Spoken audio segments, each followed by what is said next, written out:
A new Gallup poll reveals Americans are increasingly dissatisfied with the nation's policies on abortion. The 35% of Americans who say they are content is the lowest since Gallup first started asking in 2001. Now, of those who are dissatisfied, twice as many want stricter abortion laws. 24% want those laws to be tougher. 12% want the current abortion laws to be less strict.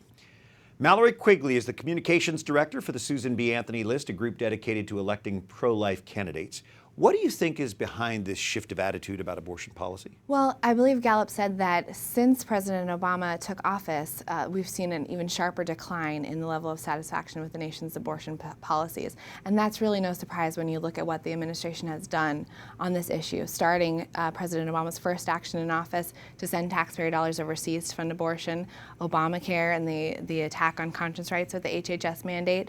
So I think that it's really no surprise why this is.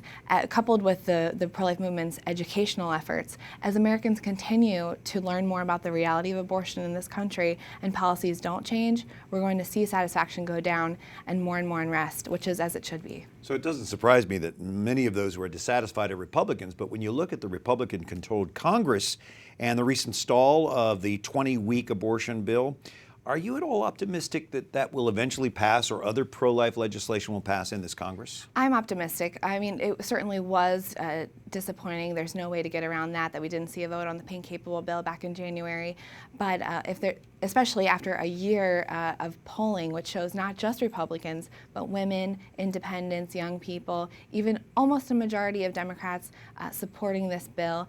But the poll today really shows that Republicans have the most to lose, particularly among their primary voters come the next election cycle if they can't move this further down the court. So I'm hopeful. They need to reach consensus.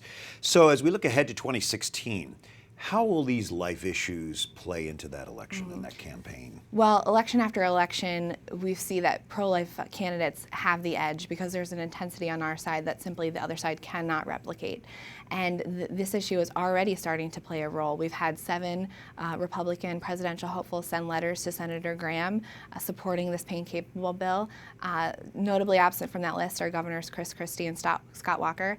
They still have time to get on board, and they should, because the 2014 midterm showed us that candidates who articulate about this issue, who support these pro-life policies, that's where the victory goes, because these are not only morally responsible policies, but they're actually politically smart too.